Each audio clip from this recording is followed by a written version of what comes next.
L'Éternel est près de ceux qui ont le cœur brisé, et il sauve ceux qui ont l'esprit abattu.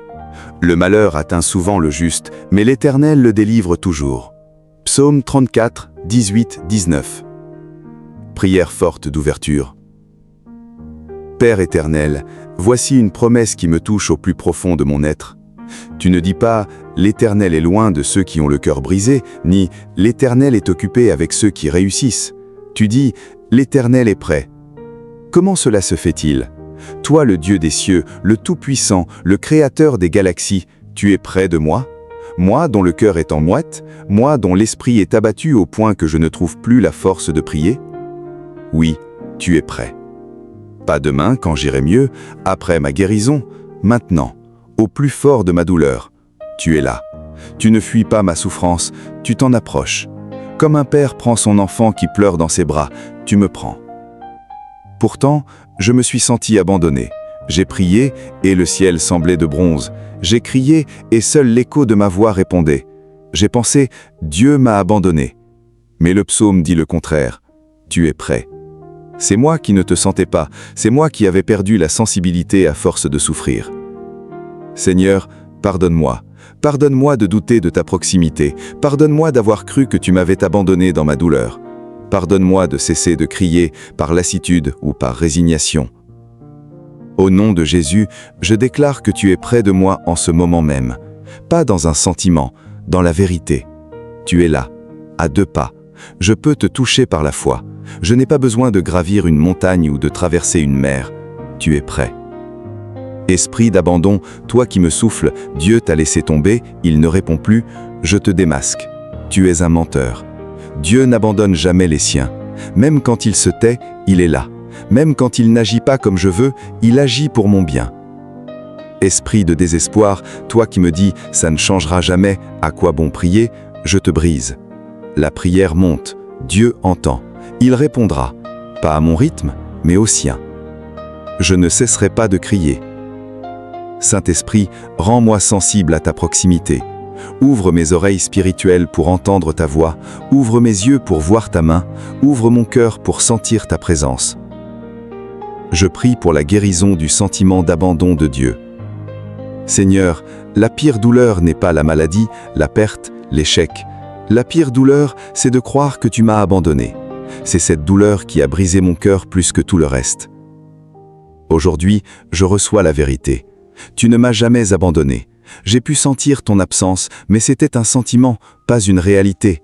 La réalité, c'est ta présence constante. Je la réclame. Je prie pour la guérison de l'esprit abattu.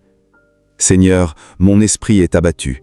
Je ne parle pas de tristesse passagère, je parle de cette lassitude profonde, de cette sensation que plus rien n'a de sens. L'esprit abattu me vole l'énergie de vivre, l'envie de me battre, la force d'espérer. Tu sauves ceux qui ont l'esprit abattu. Tu ne les juges pas, tu ne leur dis pas « secoue-toi », tu les sauves. Tu descends dans leur fosse, tu les remontes. Descends dans ma fosse aujourd'hui, remonte-moi, mets mes pieds sur le roc, redonne-moi un cantique dans la bouche, sauve-moi de mon esprit abattu. Action prophétique, sentir la proximité de Dieu. Je ferme les yeux, je tends mes mains devant moi comme si je touchais quelqu'un de proche. J'imagine que Dieu est là, à portée de main. Seigneur, tu es prêt. Je ne le sens pas encore, mais je le crois. Je fais un pas en avant, puis un autre. Je m'approche de toi, tu t'approches de moi. J'ouvre mes mains comme pour recevoir une étreinte. Je reçois ta proximité, plus que ma douleur, plus que mes doutes. Je prie contre la malédiction de l'épreuve permanente. Le verset dit « Le malheur atteint souvent le juste ». Pas toujours, mais souvent. Je ne suis pas exempt d'épreuves, mais je ne suis pas condamné à vivre dans le malheur permanent. Seigneur, je sors de la mentalité « c'est mon destin de souffrir ». Non, le malheur m'atteint parfois, mais tu m'en délivres toujours. Pas peut-être, pas parfois, toujours. Ta délivrance finit par arriver. Je l'attends. Je prie pour ceux qui souffrent en silence. Seigneur, je prie aussi pour ceux qui écoutent cette prière et qui n'osent pas avouer leur souffrance. Ils sourient le dimanche à l'église, mais ils pleurent le lundi chez eux. Ils disent « ça va », mais ça ne va pas. révèle-leur ta proximité, qu'ils sachent qu'ils ne sont pas seuls, et donne-leur le courage de sortir du silence, de parler à un frère, une sœur, un pasteur. La honte perd son pouvoir quand elle est exposée à la lumière. Récitation du verset en imposant les mains sur le cœur. Je pose ma main droite sur ma poitrine, à gauche, je sens les battements. Je récite Psaume 34, 18-19. L'Éternel est près de ceux qui ont le cœur brisé. Je laisse cette parole pénétrer. Mon cœur est brisé, mais Dieu est prêt. Pas loin, pas ailleurs. Prêt. L'Éternel sauve ceux qui ont l'esprit abattu. Je répète, esprit abattu, en touchant mon front. Mon esprit est fatigué, mais Dieu sauve. Il ne laisse pas mon esprit s'effondrer complètement. Le malheur atteint souvent le juste, mais l'Éternel le délivre toujours. Je répète, toujours. Pas une fois, pas parfois, toujours. Dieu me délivrera. Pas toujours de la manière que j'attends, mais toujours. Je prie pour ne pas m'habituer à la souffrance. Seigneur, parfois je m'habitue à souffrir, je normalise la douleur, c'est ma vie, je suis comme ça, je ne mérite pas mieux. Je brise cette habitude, je n'accepte pas la souffrance comme normale, je la combats, je la confie, je demande la délivrance, je ne m'installe pas dans le malheur. Clôture de la 6e partie. Seigneur, tu es prêt, tu m'entends, tu me vois, tu ne fuis pas ma douleur, tu t'en approches. C'est ce que j'ai le plus besoin d'entendre aujourd'hui. Je ne suis pas guéri, mais je suis moins seul. La proximité de Dieu ne guérit pas tout instantanément, mais elle rend la souffrance supportable. Merci d'être prêt. Merci de ne pas partir. Merci de sauver mon esprit abattu. Béni soit Dieu, le Père de notre Seigneur Jésus-Christ, le Père des miséricordes et le Dieu de toute consolation, qui nous console dans toutes nos afflictions, afin que nous puissions consoler ceux qui se trouvent dans l'affliction par la consolation dont nous sommes nous-mêmes consolés par Dieu. Prière forte d'ouverture. Père éternel, tu es le Père des miséricordes, non pas un Père sévère, lointain, indifférent, un Père dont le cœur est tendre, dont les mains sont douces, dont le regard compatit. Tu es le Dieu de toute consolation, pas juste un peu, toute.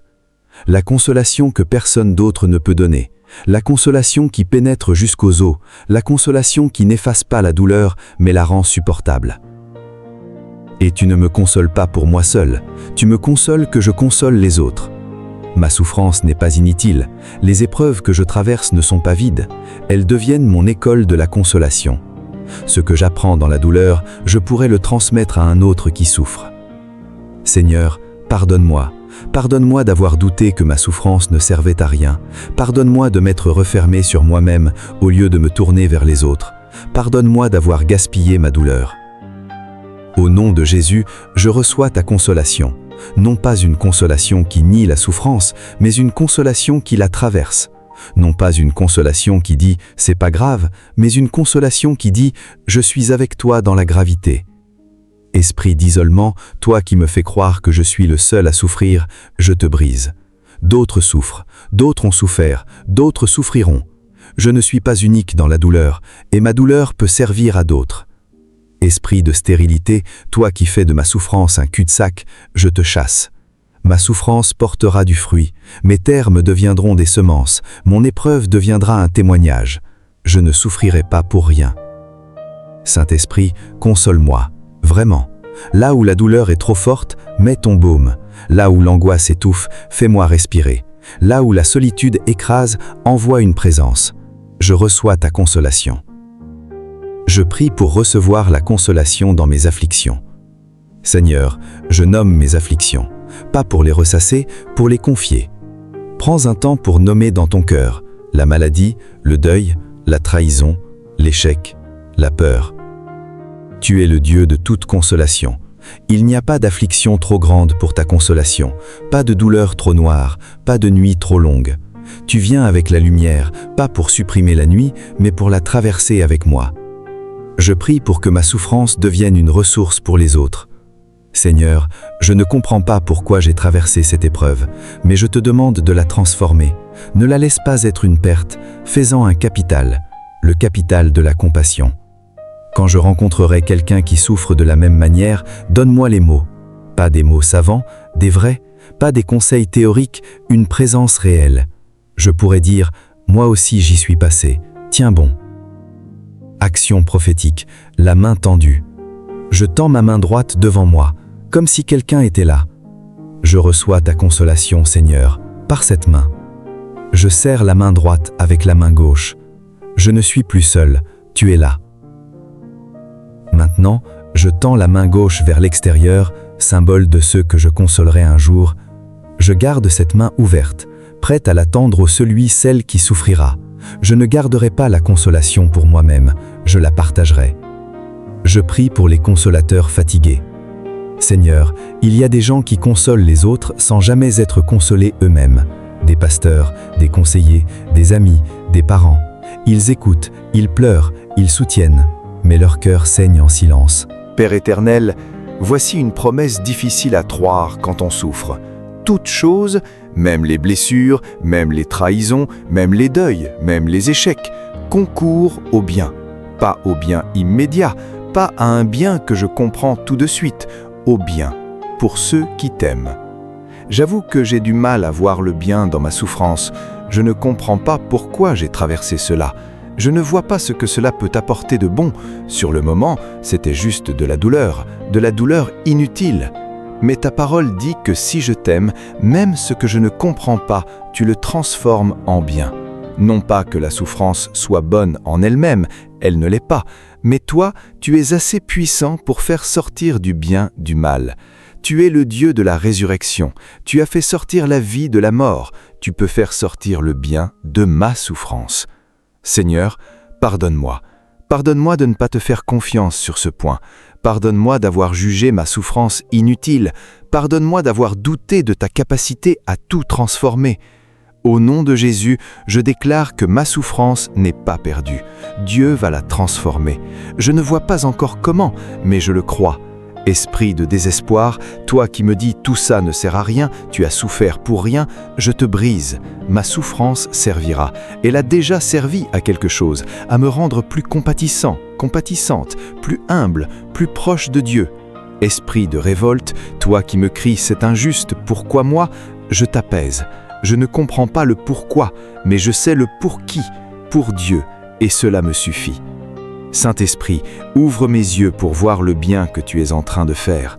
Peut-être que je ne le verrai que dans quelques années, peut-être que je ne le verrai qu'au ciel, mais je veux déjà commencer à l'entrevoir. Je prie pour voir le bien dans mes blessures. Seigneur, montre-moi une petite lueur, une avancée. Grâce à cette souffrance, je suis devenu plus doux, douce. Grâce à cette épreuve, j'ai appris à prier. Grâce à cette déception, j'ai découvert ta fidélité.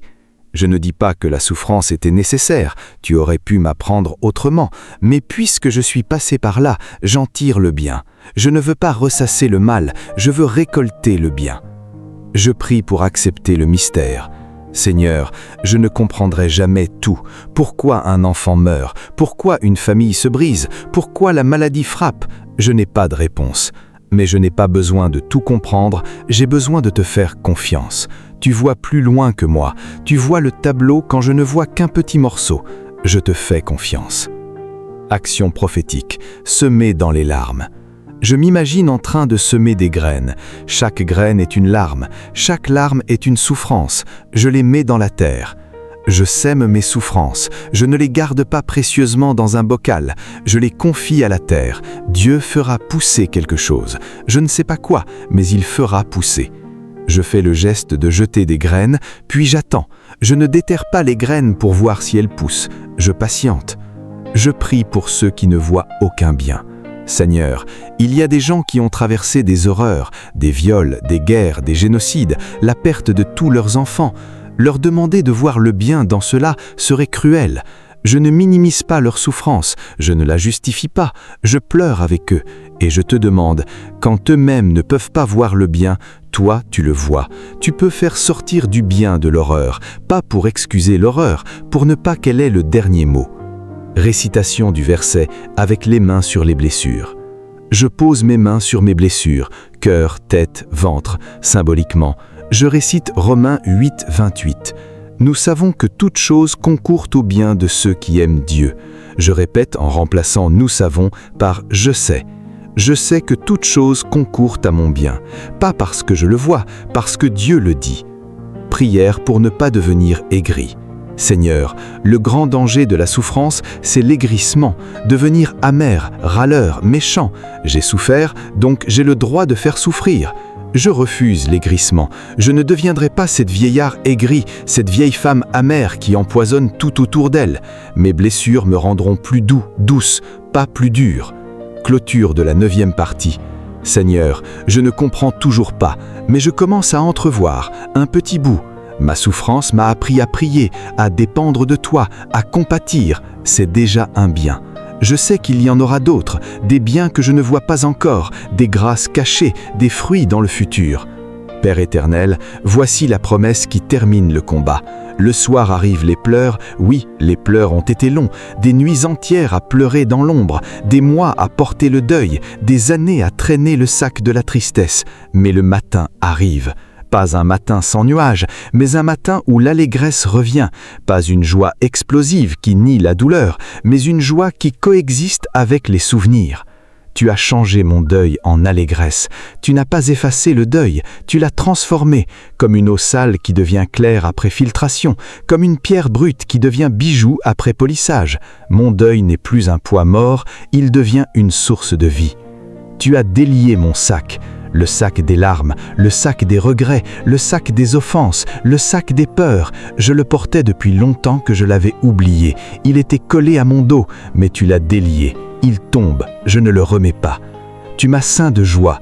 Une ceinture, c'est ce qui maintient, ce qui tient les vêtements en place. La joie devient ma ceinture. Elle me maintient debout. Elle empêche mes vêtements de deuil de tomber sur moi. Maintenant, mon âme chante. Elle n'est plus muette. Pendant des années, elle s'est tue, par honte, par peur, par habitude. Mais aujourd'hui, elle chante. Pas une chanson parfaite, un chant balbutiant, hésitant, mais un chant. Seigneur, pardonne-moi d'avoir cru que le deuil serait éternel. Pardonne-moi d'avoir refusé l'allégresse par fidélité à ma douleur. Pardonne-moi d'avoir gardé le sac attaché par peur de l'oublier. Au nom de Jésus, je reçois la transformation. Mon deuil devient allégresse, mon sac est délié, je suis ceint de joie, mon âme se met à chanter. Esprit de deuil permanent, toi qui m'as convaincu que je devais rester triste toute ma vie, je te chasse. Le deuil a sa saison, l'allégresse a la sienne. La saison change aujourd'hui. Esprit de mutisme, toi qui as fermé ma bouche, qui m'as empêché de chanter, de témoigner, de louer, je te brise. Ma bouche s'ouvre, mon âme chante. Saint-Esprit, mets la joie sur moi comme une ceinture, pas une joie superficielle, une joie profonde, une joie qui ne dépend pas des circonstances, une joie qui vient de toi. Je prie pour la fin de la nuit. Seigneur, la nuit a été longue, trop longue. Je ne sais pas combien de temps elle a duré, des mois, des années. Parfois, je me demandais si le jour reviendrait. Mais voici, le matin pointe. Pas un matin éclatant, mais une lueur, une faible lueur. Elle suffit. Elle me dit que la nuit n'est pas éternelle. Le matin arrive. L'allégresse arrive. Je prie pour accepter l'allégresse. Seigneur, l'allégresse me fait peur. J'ai peur d'être heureux, d'être heureuse pour peur de perdre ce bonheur. J'ai peur de sourire pour peur qu'on me dise « tu n'as pas le droit, tu as souffert ». J'ai peur de danser pour peur qu'on me trouve indécent, indécente après mes larmes. Je brise ces peurs. L'allégresse n'est pas un oubli du passé, c'est un regard neuf sur le passé. Je ne trahis pas ma souffrance en étant heureux, heureuse. Je la dépasse. Action prophétique, délier le sac. Je fais le geste de défaire une corde autour de ma taille. J'enlève un sac imaginaire de mon dos. Je le pose par terre. Ce sac contient mes larmes, mes regrets, mes offenses, mes peurs. Je le pose, je ne le remets pas. Je fais le geste d'ouvrir le sac, je laisse sortir son contenu imaginaire. Mes larmes s'en vont, mes regrets s'envolent, mes offenses sont pardonnées, mes peurs sont évacuées. Le sac est vide, je le jette. Je pousse le sac du pied, symboliquement. Je prie pour recevoir la ceinture de joie. Je tends les bras. Je fais le geste de recevoir une ceinture autour de ma taille. Seigneur, tu me ceins de joie. Je la reçois. Elle maintient mes vêtements. Elle me tient droite. Je ne m'effondrerai plus. La joie est ma force. Je prie pour que mon âme chante. Amen.